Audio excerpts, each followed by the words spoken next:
And because I'm an absolute glutton for punishment, or because the NBA ended, or both, my man, Earnest EJ Christian, Earnestly speaking, of course, and also fellow panelist for Huddle Up Inc. What's going on, my man? How many bad takes you plan on having for us tonight? Over under 4. Well, let's say 4.5. So okay, we have 4. Okay, we'll go under. Just slight under. It's been a while. Yes, what's up, Kyle? How you doing, buddy? I think a slight under is an excellent application for you. Well done. That's much better than your 1A, 1B.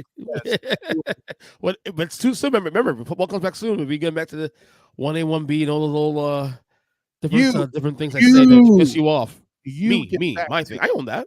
Slightly and 1A, 1B. You own that jalopy of a vehicle that you use to express your thoughts. Don't play with your food. All the cliches I use on the podcast. Actually, don't play with your food isn't a bad one. Well, apparently Big Jim hates that one, apparently. Well, that's because he like me is a big man, and playing with your food is something that we might enjoy doing, and he takes more offense to being accused. I'm reaching here. Let's talk some damn sports. Fair point. Yeah, I mean, I know we bring up a hockey fan. We have a hockey fan allegedly on here. I'm saving that for next week when I have Nick Porcelli on to wrap the series. But let's just say as we record this, the Florida Panthers seem to need to be reminded that they haven't brought another trophy to Florida just yet. Yeah, as of right now, it's second intermission and down 4-2. I don't know. At the end of the day, a lot of fans at Sunrise are going to say this. Uh-oh. Not even a real country anyway. Oh, no. What? It sounds like something a Floridian would say. You can vouch for that just like me. Yeah. It's definitely in the pocket of that, yeah. Anyways, obviously it's a joke. It's a South Park clip. Shut your butt. Anyway. Yeah, exactly. But let's get to more current events of the sporting world other than hockey that we talk about. I haven't had a chance to dive into you with this yet, and I'm sure we have it filed for content there with the Earnestly Speaking podcast. As well. Bing! That's right. Okay, so Caitlin Clark did not make the Olympic team. Right. And that's, that's what it is. You and I both commented on it. You said it's a mistake from a marketeering standpoint. I say it's not really, because they were going to talk about it anyway. They, including you and me, of course. And that there's a calculated risk, shall we say, maybe intentional or not. That's on another conversation. But there's a calculated risk that it could pan to bring the spotlight to some of these other great players as they represent the nation and dominate in a way that the men's dream team only did, well, in comparison to the women's team for a shorter time. We'll put it that way. I don't see, let's just say it took longer than the Dream Team 3 for the women's basketball side to fall off. Anyways, but as far as Caitlin Clark and all of it, let me ask this question, and this is another one where I'm going to prop my friends with the 3-point conversion, in particular the founder there, Raphael Haynes. Bing! Controversy, Raphael Haynes, in that they are one of a few outlets that have taken the opportunity to less discuss Caitlin Clark being excluded and put some opportunity to put some shine on the existing members that are making it, the A'ja Wilsons and all of these sorts of players that are the pre-existing players, if you will. How big a miss is that for the media that they're not actually doing that? I mean, is the media now exposed for being the clickbait commanders that they tend to be or get accused of being? Like, is that the pudding? Now exposed? Maybe I think we're past that point now. Oh, okay. Well, exposed. I mean, this is another cherry on top of things we've been saying for years. Right. You know what I'm saying? Yeah. The problem is exposed. I mean, exposed in this topic for that being true. Yeah. Yeah. It's late. A lot of the commentary on this subject on Caitlin Clark in general is lazy. Everything now seems to be binary, and it's sad because there's a lot to talk about here, and not just off the court, but even on the court. In terms of the actual basketball play, she's having a really solid year as a rookie, and we're talking about everything but. Now I do get why she's such a polarizing figure. We get that. She's an anomaly. In a league full of women who are mostly black. Here comes, a white woman whose style of play, is something we have not seen at this level, probably ever. In the 25 years WNBA has existed, but it's not like something we have never seen before in other sports. Think of golf. In a sport dominated by white men for generations and upon generations. Tiger Woods comes in there, a black man, dominated sport. It's the same thing. It's no different. It's same thing with Larry Bird too in the NBA. And the NBA dominated by black men. Larry Bird comes in the league in 1979. Larry Bird for a good 4 or 5 year stretch was the best player in basketball. So it's the same impact in the way that we've seen this one anomaly out of nowhere that changes the scope of the league. But we act like it's something new. It's not new. It's okay. It's new in the aspect that the stereotypical roles, air quotes. Correct. That's the only part. Right. And I would argue, you mentioned golf. The reason why you're not wrong, I would nitpick that example because the barrier to entry has to do with a much different color, and I'd say that's green, right? That's something you associate with rich people, not just white people. But then, as you know, not getting into too much into politics, like I know you love to do on the Earnestly Speaking podcast. and I'm not knocking it. Listen, I'll go politics with you at some point, I'm sure. When we go file for some of the things we filed for content. And hell, I'm the one that brought it up to expose woke Jim for the alleged capitalists he thinks he is on your podcast last but no, but I feel like there's an element there too with golf that's the one delimiter too as well. And the other aspect is I don't know how much the racial stuff comes into play overseas as well, where golf transcends the U.S. border, so to speak. I mean, But what is clear though is, and even today, how many black minorities do you see playing golf at a high level like Tiger Woods did? That's my point. That's where the example works exactly. And by the way, just so we don't spend all our time on Caitlin Clark, the reason why it's truly great and all of this, Angel Reese in and of herself having an excellent season, make no mistake. Sheila Cardozo also having an excellent rookie season. I forget the stat, but they're the youngest duo to have, I think, points and rebounds in the first 10, 12 games of the career, something like that. Yeah. Right, in double digits. Yeah. Right. That's amazing. I don't care who you are. I don't care what you look like. But what Caitlin Clark represents is the adoption of the Steph Curry style game. Chuck it from the cheap seats, and then when they make the mistake of saying, and I quote, she's only good for threes, you pay for it with the assist machine. Has she dealt with physicality? Yes. The same way that Larry Bird did, the same way that Michael Jeffrey Jordan did, right? The bad boy Pistons were a thing. And the fact that people forget that Isaiah Lord Thomas and company were a dangerous team. You like how I did that? I love that. Top number 3 player of all time in NBA history for me. That's why I know you'd like it. But yeah, whether it's Michael Jeffrey Jordan, I need to learn Larry Bird's middle name. Sorry. Joe. Larry Joseph Bird or Joe? Joe Bird. Joe Bird? Yeah, Joe Bird. Okay. If Joe Mama says so, I'll roll with it. I'm just going to say Joseph anyway. It sounds better. Larry Joseph Bird. I just know on his Wikipedia it says Larry Joe Bird. So he didn't normally. You looked it up. Good man. Okay, I respect that. Larry Joe Bird. So I am compelled by the rules. Should I ask ChatGPT? No, I prefer you. Okay. I mean, listen, it would be better than some of the searches I'm sure you're associated with, but we don't need to get your personal life in. Uh-oh. I hope Mrs. Christian enjoys it too. But punchline's this. Terrible. Allegedly. Right. No, but I feel like that's a piece of it that's missing, is that the existing players on the Olympic roster are just an afterthought. So if you're out there and you're listening in your media outlet, just simply list the players that made it somewhere on your social media or something instead of focusing on Caitlin Clark. and all Right. of that. Another headline before we get into the NBA Finals and that conclusion, because I do have some questions for you. Sure. And some validations of me thinking something is absolutely ridiculous that I've seen out there surrounding the Boston Celtics. I know, Boston fans being crazy. I must be out of my mind. Who's Gary Washburn? Anyways. Uh-oh. Yeah, that's right. Granted, they're not making a mistake about, involving somebody keeping LeBron from being unanimous because they I was petty. just going there. I was just going to go there.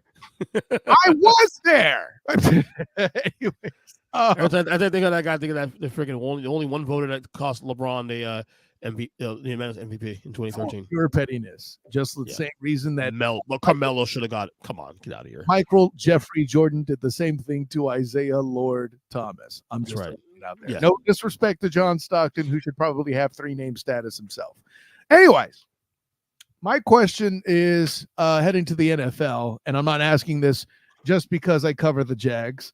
I've even got the wrong banner up right now, advertising the hell out of it. I almost asked you who wanted to run this.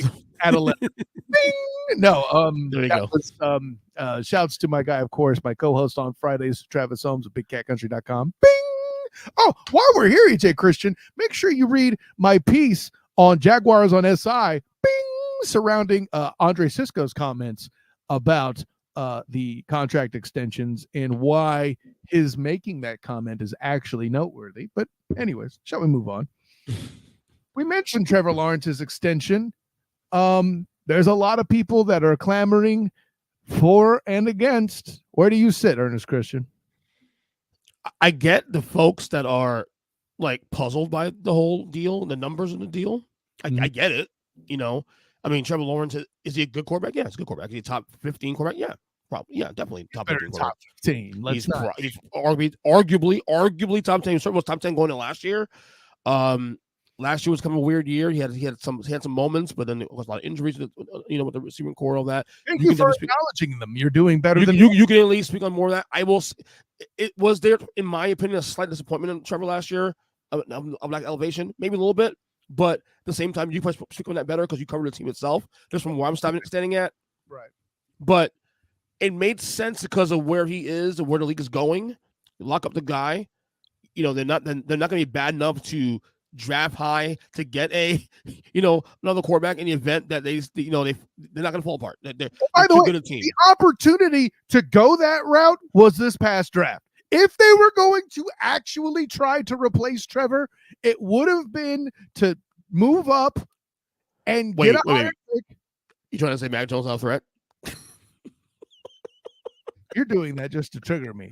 I was joking, buddy. Come on. Oh no, you're trying to trigger me. You're trying to get me angry, and you forget that. But that's not. But you know our relationship, Kyle. I know it's not that hard to get you triggered and really go. You that it's not my job on my show to be the dancing monkey and be angry to actually continue to carry your show like I do whenever I'm on it. And by the way, you will be getting medical bills for the injuries I have from carrying your show. Oh, Lord. I'm I'll tell the HR. I'll tell the HR. Ernest speaking HR. Workers' comp bitches. Okay. Yeah. Oh! No, but I understand the deal. Look, was I a little like, oh, it's a lot of money for a guy that's still trying to prove himself, but understandable. It's the league. Where the league is going now. The salary cap's increasing every year, which means that was it average $55 million a year is going to get. That's going to be 60 next year or 70, possibly even 70, depending on more. Right. You lock him in now while you can.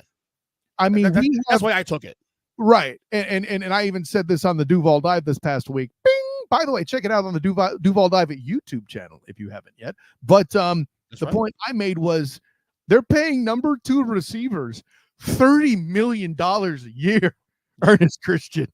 And you're griping about getting a quarterback at 55. And listen, the shell shock, especially for the completely ignorant and absolutely asinine and money-stealing members of the national media, in particular, Emmanuel Acho, who unironically asked the question made the statement of Trevor Lawrence, if he were drafted where Brock Purdy was, would be bad.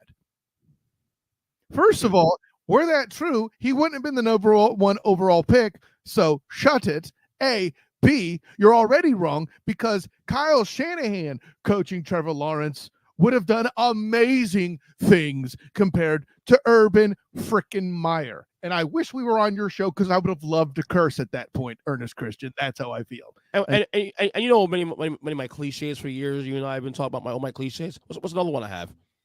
You have There's another one I've been saying for years pertaining to quarterbacks in NFL. People act like quarterbacks grow on trees. They don't.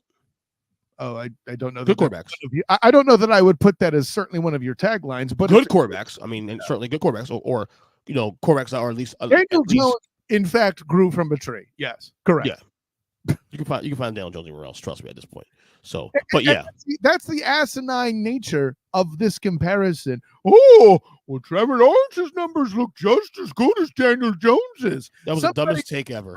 Somebody on this panel decided to proliferate, even though he doesn't agree with it. But that's okay. I think I criticize you enough every day, Earnest Christian. I mean, again, that was a take. I believe someone on Fox Sports 1 I brought up. My brother sent it to me. I'm like, and I didn't even know the answer at the time. I was like, I feel like this Daniel Jones the answer to this mystery question. He was like, yeah, you're right. I'm like, it doesn't matter. He's not as good as Trevor Lawrence. Stop. Well, all we do is know for a fact then that Brian Daboll was not the coach of the year because are we doing this again, buddy? See those numbers are wide down. Why do you care? You're not a Giants fan. No, but seriously, the joking aside, name me one receiver that's had a career year under Daniel Jones. Let me help you. I don't think it exists. No. Other than a rookie, perhaps, because it's their rookie year. It does not elevate his team. Correct. Trevor has the following are as receivers who had career years under his tutelage. Ready? Christian Kirk. I was just going to say that. Lucas Chenault, Calvin Ridley, and a tight end if you were an actual Giants fan, would be familiar with. Evan Ingram. I know. Yeah. All of them career years under an allegedly bad quarterback. The first year of which we need to throw out the stats from because he was mired in Urban's historic. But the only thing I will say though, Kyle, I don't think he's getting the bad quarterback rap. I think he's getting it's a lot of money for a quarterback that's not produced in some level of money. No. There are so many circles, including national media circles. And if it wasn't for Nick Wright, I may not have seen it as prominent as it did. But him defending Trevor Lawrence as the Prince promised, so many people throw out the stats regarding his wins and losses and interceptions versus touchdowns. Okay. And the main reason for the wins and losses, that situation, is Urban Meyer. Thank you. Question. How many losing seasons in the 11 years, here we go, in the 11 years leading up to 2022, how many losing seasons have the Jags had? You mean in the last what, 11 years? 11 years before 2022. So going back to 2013. No, my hands are free. See, that's not 11. No. I was saying my hands are free. No, but you said 2023. I'm like, I don't think that's 11, but okay. The punchline. Okay. The answer is probably they probably had what, maybe 2 or 3 winning seasons total? Not even 10. 10 seasons with 6 or fewer losses. So, excuse me, 6 or fewer wins. I said it back. Right. So I thought, yeah. The one 2017 obviously was a right. That one interloper anomaly year with where Blake Bortles actually had run support for an entire season. They've been bad for over a decade, aside of a couple seasons here and there. So yeah. And I know people are going to say, but Kyle, it's only 11 wins. First of all, it's 11 wins. Excuse me. It's more than 9 wins in that Trevor Lawrence has a playoff win under his belt. Right. And a classic one. And not only that, he has a very classic playoff win at that. You know, and the part comeback against the Chargers. And the part that people are leaving out, well, Kylie threw all those picks and got his team in trouble in the first place. No, there was some egregiously bad officiating. Christian Kirk, it's alleged that Christian Kirk in civil court sued some of the DBs for some of the ways he was touched on those plays. I'm joking, obviously. Yeah.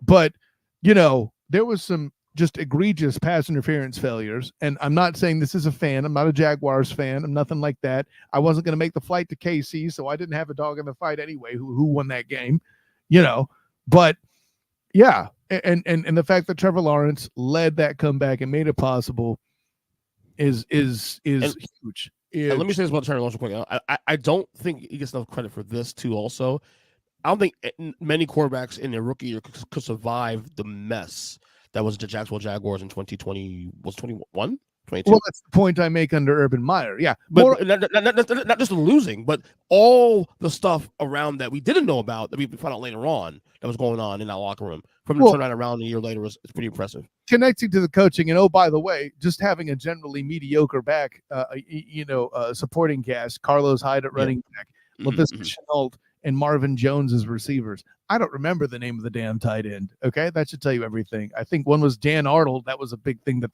they acquired him, and he was an alleged he was an upgrade as a mediocre guy. Right. So I think his maturity to deal with that situation, in his rookie year and to turn back around very next year and they go to the playoffs and a playoff game, I think it's really impressive. Yeah. So it's more maturity and moxie of a guy that deserves that kind of money. I'm sorry, it does. So at the very least, I trust him to do the job with the money he's being paid. I mean, listen, here's the dudes that got big money in the offseason so far as air quotes veterans. And I say air quotes because they're not all the same tenure in the NFL. Right. Would you give that kind of money to Kirk Cousins? Right now, no. Exactly. 5 years, no. Which, no.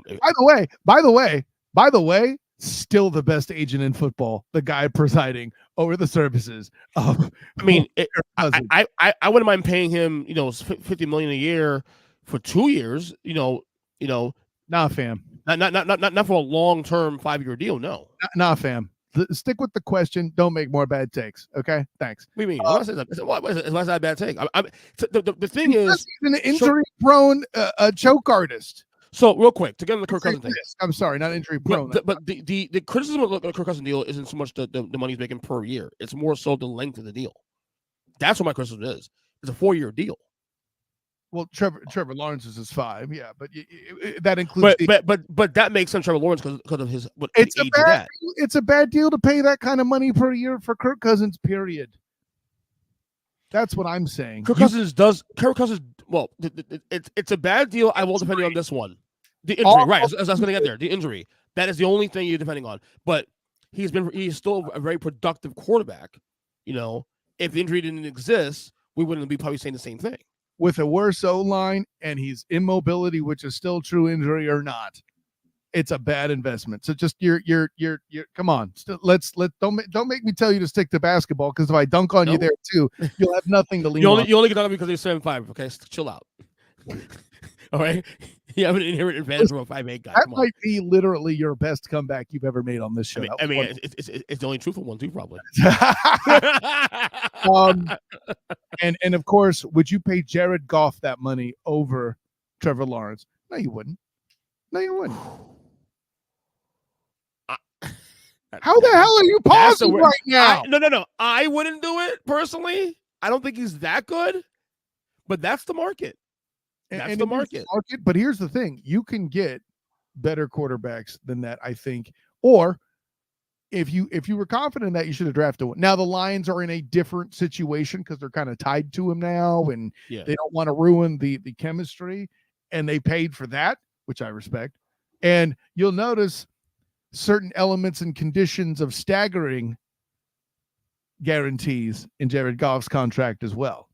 And also Jared Goff is also young enough to also where it's not as egregious a deal. Kirk Cousins, you have two things working against Kirk Cousins: the age and the injury. Why do you keep trying? Stop forcing us the Kirk Cousins contract. No, I'm just saying that's the argument against that kind of money for him.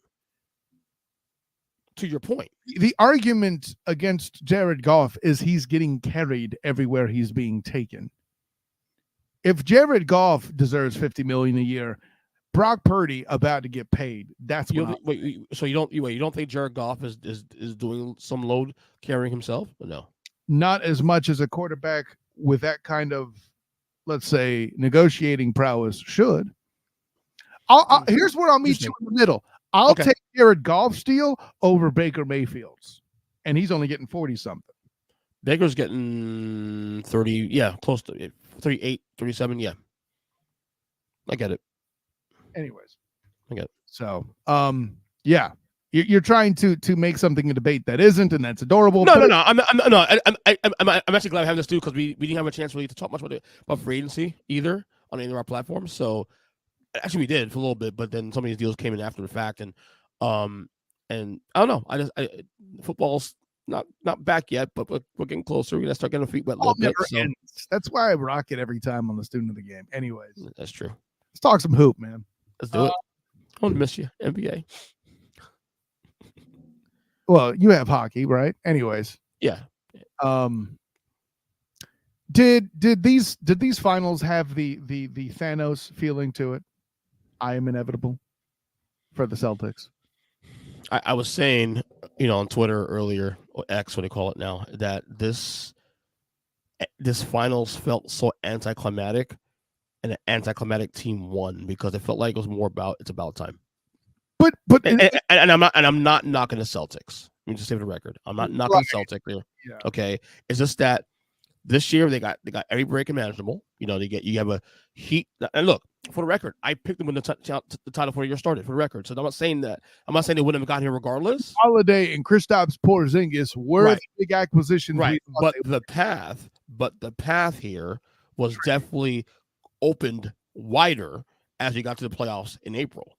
You beat a Heat team in 5, with Jimbo did not play a single minute of that series. Right. You beat a Cavs team in 5, where Donovan Mitchell missed half the series, the best player. Yeah. You beat a Pacers team in a sweep in a series where the best player missed half the series, and the Pacers still should have won at least 2 of those games late, maybe even 3, without the best player. The fact that they were competitive like that was why people, I think, were questioning the Celtics facing the Mavs. I agree. Right, and I get it, but look, I originally had Mavs in 7 before the series started, but I had it with a caveat because I was saying that if Porzingis is healthy, though, because that calf injury is weird. Those things can go anywhere. And it's the same injury that Kevin Durant had 5 years ago against the Raptors when he came back in that series and got in towards Achilles, like 11 minutes to Game 5. Mm-hmm. If he was effective, which he was the first 2 games, then Boston was in 5 games. Very, very, yeah, no. Which he was effective in the games he played.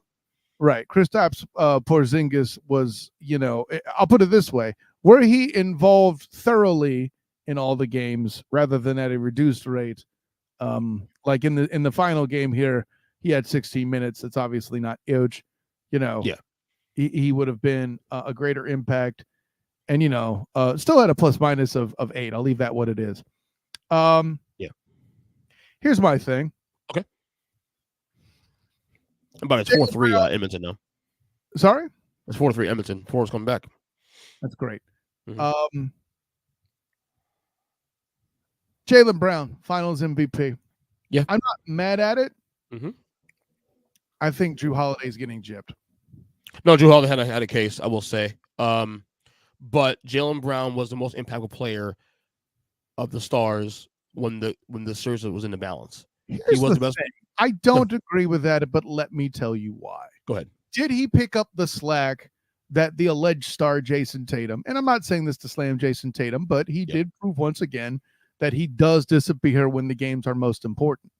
The front office for the Celtics should actually be the Finals MVP to have found enough compensation for when that happens. Because this roster, damn, all the depth you and I talked about with Minnesota, it actually is in Boston too. Just so everybody's clear as hell. Well, it's the same argument we've having for the last 2 years about Jason Tatum and about is he a top 5 player? Is he not a top 5 player? And it's hard. It's tough. Well, no, it's not, because if I'm being told that clutch moments and playoff performance matters, and if they do, how can I include Jason Tatum as a top 5 player? He does have some of those moments though. Okay. He had him last year against Philadelphia in the second round of playoffs, down 3-2. He went over like 10. He went over 10 in a 2 elimination game, being down 3-2. Turned on the fourth quarter, won that game for the Celtics, forced Game 7. Then that Game 7 had 51 points. So first of all, 51 in a playoff game is great. Donovan Mitchell has done it multiple times for teams less talented. I got Mitchell over Tatum right now. I said what I said. I wouldn't do that. I wouldn't go that far. Well, and that's a you problem because your analysis is terrible. But No, but I think everybody would disagree with you. No, I think everybody disagree with you also too on this one. And that's fine. And for the record, I'm not saying he's a top 5 guy. Again, it's the same problem we had last year with this argument. I think it's very complicated because Jason Tatum, the numbers would suggest that he is a top 5 guy, and yet it doesn't feel. He's right. Kevin Durant. That's correct. But when you watch the games, you don't feel like he has a signature game. He doesn't have he doesn't own. It's like his game. He doesn't own like a LeBron plays, a Jordan plays. Like Jordan owned that game. That was Jordan's game, no matter what. You don't feel with Tatum. So I get it. I totally get it. He's probably not my top 5 either. I'm just saying we've had this problem for 2 years now. Where do you put him in the pecking order? And then not only that. This year alone, we've had guys now rising up the ranks now. Anthony Edwards, SGA, you name it. There's still guys of the old guard still hanging around. So I'm gonna reel the show back in because you've really this was not the question. You just started running with it, which is fine. What's the question? What's the question? Sorry about that. You don't know. I never got there, bitch. MVP? No, it was actually. But here's the thing with Jaylen Brown, and again, I'm not necessarily mad he got it. It's not like he had a bad performance in Game 5. It's nice to see Jason Tatum do something in Boston in Game 5. I know he led the scoring, and yet the press was still smart enough to not pick him as the Finals MVP because he should not have been. No, I agree with Jaylen Brown being the Finals MVP. You said you were going to let me ask the question. Oh, I'm sorry. Go ahead. And you almost cursed. Anyways, I did almost. Oh, I've been good. So. Yeah, so far, other than, interrupting me every 30 seconds. Now I know what Jim is griping about all the time on the Huddle Up podcast. Bing! See, I haven't turned your BS into good promos. Anyways, Drew Holiday doesn't have as many points as Jaylen Brown in Game 5. He was, if you're going to say it's because of his Game 4 performance, not mad at that. It's the best defense, okay? Yeah. Mm-hmm. But I keep hearing about the perimeter defender that Drew Holiday is, and suddenly everybody's decided to not care about that, especially in a series where the top 2 guys are perimeter threats. Kyrie Irving disappearing in this series and all places that aren't Dallas, I was about to say Denver, that aren't Dallas, is a huge reason why this went the way that it went here in the finals, okay? And I'm not... Yeah, actually, no. 5 for 16 with 15 points is still doing less than not only what Dallas needed, but what you expect for a guy who's your alleged number 2 and putting in 41 minutes a time, right? That happens because of perimeter defense. Kyrie Irving disappearing in this series was huge. Of course. We're not even talking about Drew Holiday, or at least not enough. He shouldn't have been the 3rd place guy. I know that. But to see Tatum disappear the way he did in games 1 and 2, why was he the 2nd place guy? I don't get it. If there's a reason for Jaylen Brown to win MVP for this finals, is one reason why.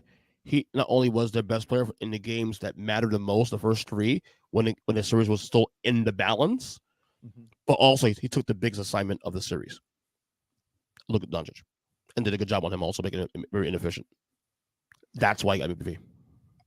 Well, can we say less efficient? Because he was pretty. He's gonna get his 27, 30 points a game, but he was very inefficient in doing so. He shot like 24% from 3 in this series. That's bad. That's horrible for him. Well, okay, sure. He shot bad from 3 for the series, and he deserves credit. I agree with that. The first 2 games, I believe. Yeah, I think it was the first 2 games. Mm-hmm. Do you know how many players other than Luka Doncic made more than 1 3-pointer? On the Mavericks, I mean? Of course. I don't think anybody, man. None. 0. Correct. Yeah. Drew Holiday helped make that happen. Mm-hmm. And that's a more impressive stat, in my opinion, to be involved in a team's inefficiency so that they have to make Luka this damn tired, to put him in a position to where then he fouls out. Giving Jaylen Brown his flowers, if I'm not mad that they picked him necessarily, but I feel like Drew Holiday's my pick, man. I'm sorry. And I'll give Ryan Woodhouse credit today. He said on First Take that Drew Holiday should have gotten some votes too. Also, he also acknowledged that today on the show. And I didn't hear you Gilmore. No, Ryan Windhorst said that Drew Holiday was one of the unsung heroes of the series. Is that the large guy? Yeah. Well, he gets so much wrong, it's about time he got one right. Anyways, I said what I said. There's a ridiculous take I'm seeing out there starting to get legs. Uh-oh. This is not an all-time great team. These Celtics share with me. They're not. No. And I nipped in the bud like days ago because I heard that take like coming into the finals. It's just a classic because there was some Boston Globe writer who wrote that statistically speaking, it might have been him. That statistically is the greatest offensive efficient team in the history of the NBA history. I'm like, that's cute. Do number 2 in that list is all time. The 2023-24 Indiana Pacers. That's fascinating. So stop. Well, okay. I'd ask this question because you're basing it off of stats. And for all those people that respond, well, Boston can't help who they had to.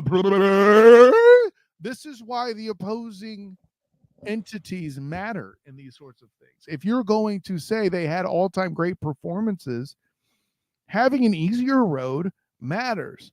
Are you more impressed by that happening or by the Miami Heat eliminating them the previous year? Obviously, go Heat, bitch here. Okay, other all-time great entities, be it LeBron's Cavs, LeBron's Heat, the Golden State Warriors, or anybody else, even like the 90s Bulls teams or any of those, whatever you want to talk about, the previous championship Boston Celtics teams, those entities, I can make an argument are better just because they had some damn opposition to supplant. Yeah, when we talk about all-time great singular NBA title teams, that's where context matters. Like when we talk about the 96 Bulls, we talk about the context. We talk about the 80s Lakers, whatever team you want to pick. We use the context of why they are. Okay, this Boston team. Look, and we're not knocking the Celtics of this year. They were great from the best team in the league from champions, pillar to post, and also have an easy time at. But the context does matter. Correct. And discussion. They would not even touch the 17 Warriors. They would not even touch the 13 Heat. They wouldn't even touch the even the 73-39 Warriors team that won a title, that didn't win a title, lost to LeBron. They're better than the Celtics, this team. So no. Were they a really, really good team? Absolutely. Now, let's say they win it next year. Let's say they have a somewhat similar record, maybe a little smaller, maybe. Now we're talking about, okay, is this team one of the better, maybe not since Dynasty, but maybe close to that. Maybe have a discussion about that because I'll give them this much. This Celtics core has gone. They've 6 of the last 8 years in the Final Four, 2 of the last 3 years in the finals, and won a title this year. Okay, that's impressive. Especially in the league right now. Especially in the league right now, where you've seen the last 5-6 years, we've had a different champion in the last 5 years. Parity. We've said it for a long time that parity in the NBA has now arrived, and it continues to be so. We have a different champion now for the 5th year in a row. And Boston is still at the very least in the conversation every single year. We so get credit for about regular season parity, perhaps, and I think there may be some illusions in place because of load management and things like that. But it's hard for extreme parity when you have the West being so much more dominant than the East. And granted, part of that is team makeup. I don't feel like there's as many teams out West reliant on bigs as there are out East. Of course, Denver very obviously being the exception with Nikola Jokic, right? But who out West is big dominant? It's not really a thing. I mean, there are examples, sure. But to be fair, though, the whole West-East paradigm of who's better, that's been a thing for like at least 30 or 40 years. But even the Jordan years, West is better. That's not a relevant point here. Interrupt their face. Okay, no. That doesn't effing matter right now. What happened in the past does not make this parity thing a thing. It's a pairing between that. And by the way, if it's historically true, that's awesome. What you're doing is enhancing my point about how load management and certain other aspects of teams turning it off and on during the year. When is a West team more likely to turn it off? Playing the East. There's a reason why the Magic beat Joker and then Nuggets by 15, which I witnessed in person with A7B in sports and the 3-point conversion. Bing! There's a reason why the Lakers were smashed at the Amway, now the Kia Center, but at the time the Amway Center, by 30, and LeBron James would not even come out to face the press. Okay? Those happened. Now, granted, that wasn't load management. They had the full squad. But it's a situation where there's a number of different physics involved with it, where teams can things can be kind of hidden in there. And I'm wondering the impact of load management and certain other things being a factor there and sort of hiding the parity. Not saying it ain't better, but the other problem is, and this is kind of what I want your take on. People are saying that Boston will come back. I agree. I think today, without seeing all the moves that'll matriculate both in the NBA draft and the offseason, I think the Magic, based on what they could be doing in the offseason, adding a significant piece, might be the toughest competition come postseason. And let me tell you why. Joel Embiid, he's not going to last a series in the playoffs. He's not going to be effective long enough. And the Sixers have proven time and again they can't fill the gap without him.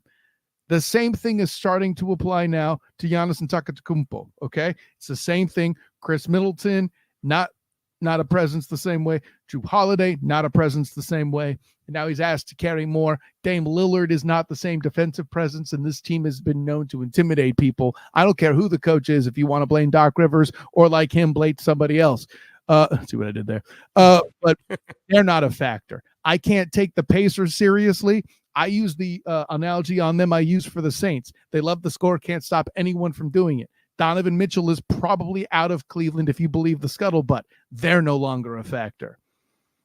Who is left after that, right? The Heat? You think Hemi's going to be able to handle the load at this age? Now that he was, and I love Bam Adebayo. He's but like Embiid too. Yeah, he's another year older as well. Well, I can't say he's like Embiid. Bro, he was the best player in both the Eastern not the Eastern Conference Finals, but certainly the finals facing Nikola damn Jokic. So no, I don't accept that premise. So, yeah. No, I think the odds of Boston getting to the finals is a lot stronger this year than Denver was coming into this season that passed. I just think that they're number one. The trek is easier. The East is competitive, but Boston is definitely a tier or two better than everybody else in the conference. Who cares about better? Because all the stars are going to be hurt. Right, their roster. There's no reason to believe they'll be healthier next year. That's not only that, their roster is also intact for next year. No one's leaving. Correct. Nobody. Right. So they have that going for them as well too. The only issue they're going to have going forward, and again, you saw play out a little bit, but they survived that to some degree, is Porzingis' injury history. Great. Yeah. That is it. Other than that, you still think Tatum has another level to go to? Maybe. I don't think so. I think what you get at this point, but that's still pretty good though. Here's what I would say. You make the comment, does he have another level? My response would be he does have one more level he can raise, but it's not in his basketball game.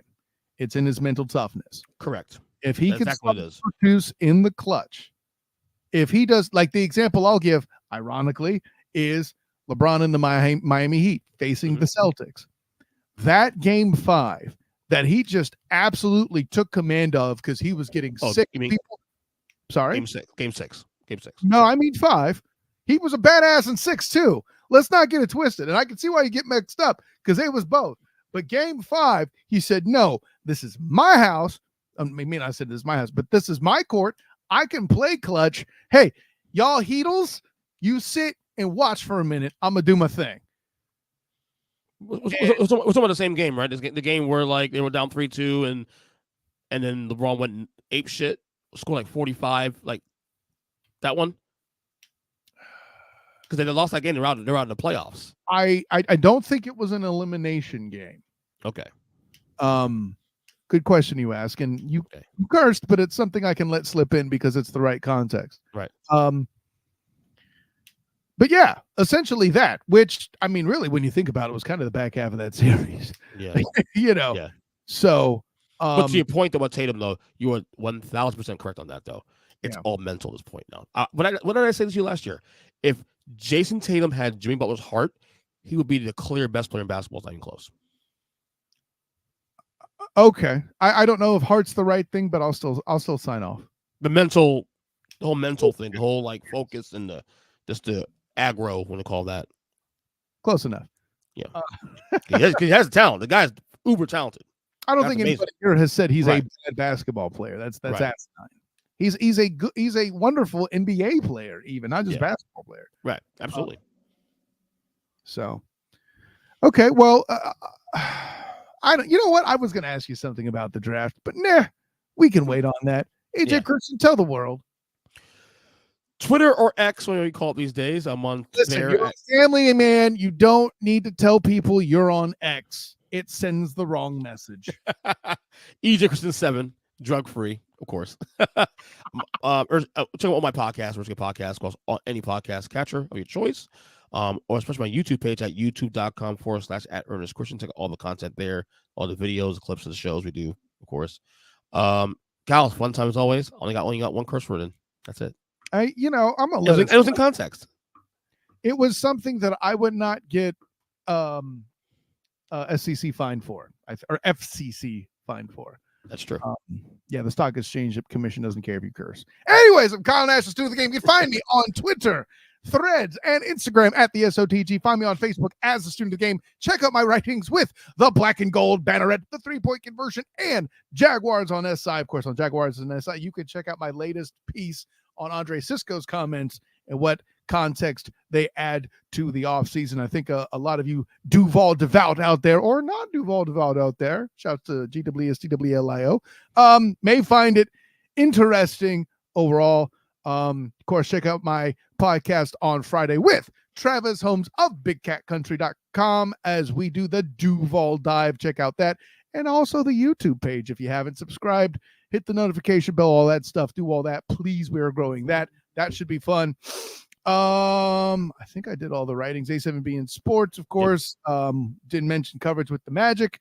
They're not doing a whole lot right now, but I'm sure there'll be some conversation and some banter surrounding their upcoming draft pick, which isn't the first one, which is a good thing. Yeah, man. An honor, joy, and privilege. Thanks, of course, to EJ Christian for stepping in. And until next time, everyone, class dismissed.